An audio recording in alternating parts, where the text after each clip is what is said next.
Hi guys, today I'm going to be making a debris shelter and sleeping in it tonight. It's supposed to be 8 degrees tonight. I've never done this before, so we'll see how it goes. I'm first going to look for a nice long ridgepole and 2 Y sticks to hold the ridgepole up. Okay, I've made the frame now.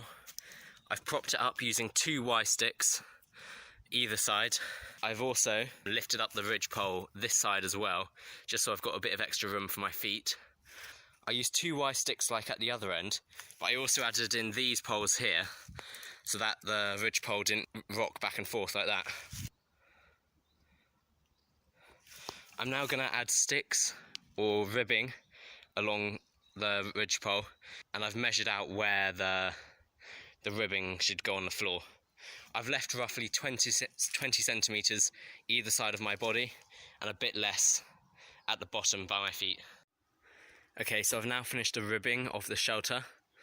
I prefer to use thin sticks for this because it's easier to snap to shape.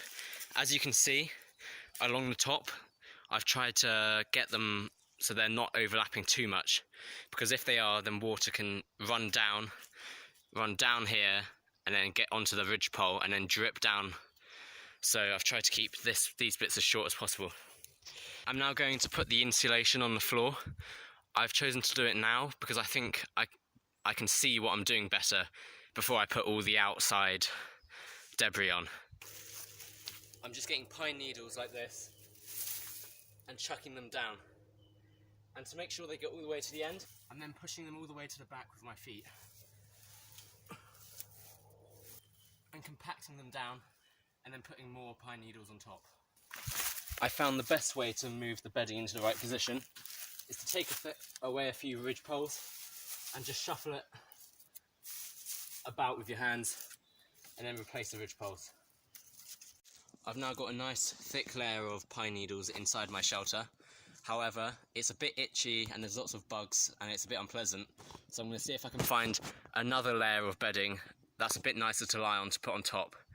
I've seen a fallen conifer tree, so I'm going to cut down some of those conifer boughs and place them on top. I'm going to cut off some of these the branches on this fallen conifer and use those as my bedding as well.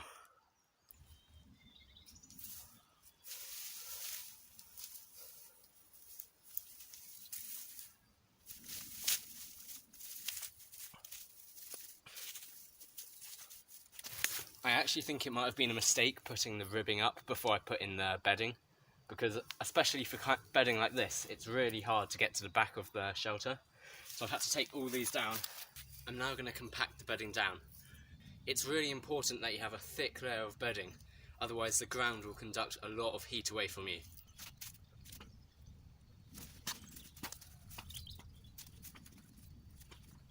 The thing with a debris shelter is it should be a really tight fit to get in, because you want to trap a small pocket of air around you that your body heats up.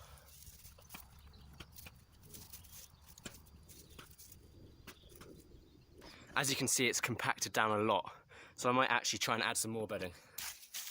Before I put lots of fine debris onto the shelter to insulate it, I'm going to put these small twigs all along here, just so that the small debris doesn't fall through the ribbing.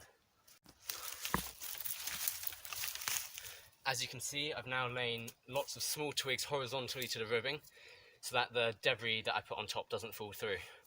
I'm now going to put as much pine needles and other debris as I can on top of this. It has to be at least from my elbow to my fingertips thick, but it's better if it can be as thick as my arm is long.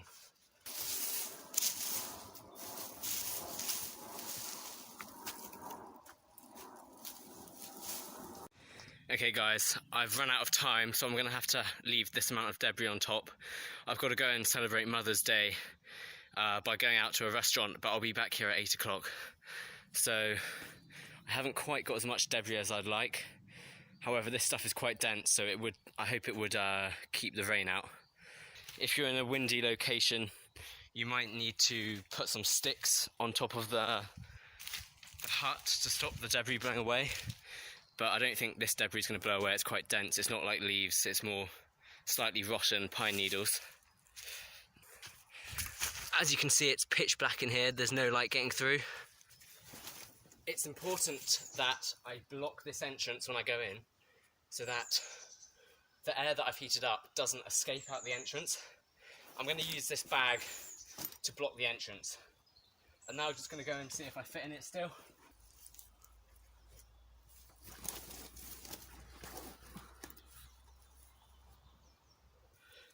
It's taken me 3.5 hours to build this shelter.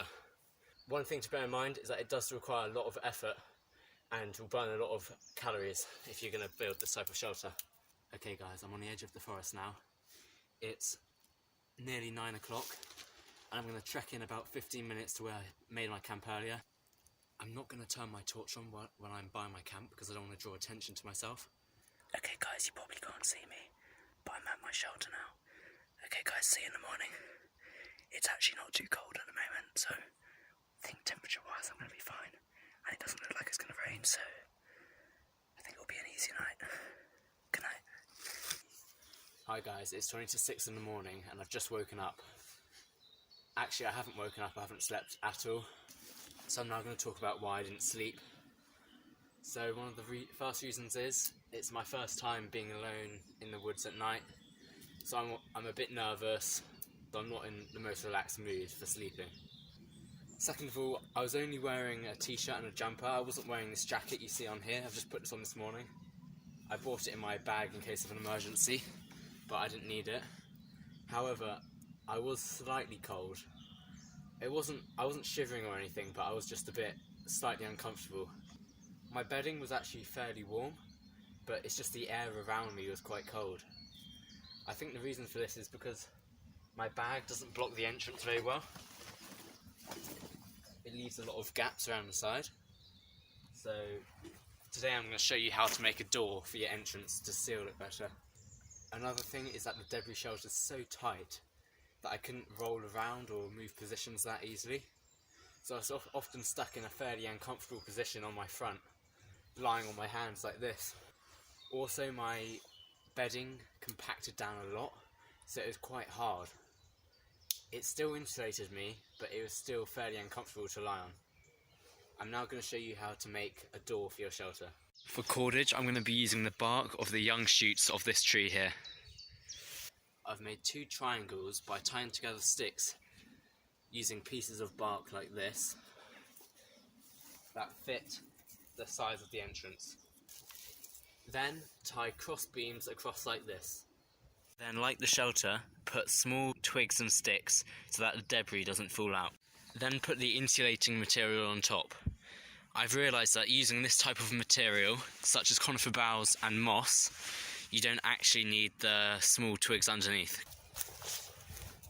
Then I tied the top triangle to the bottom triangle, and now I've got a triangle that fits perfectly in front of the door, like that.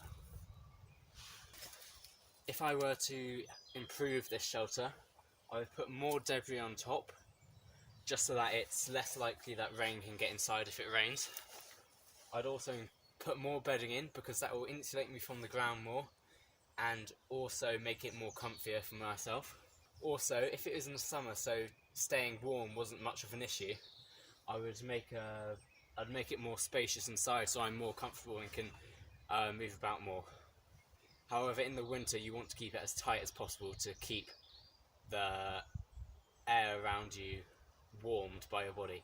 If you have too much gap around you, your body's not going to be able to heat the air. Another method to reduce airspace inside your shelter is to put cross beams like this in, wedged into the debris either side, and this can go back as far as you can reach. And then what you can do is stuff this space up the top with debris so that there's less air for your body to warm up.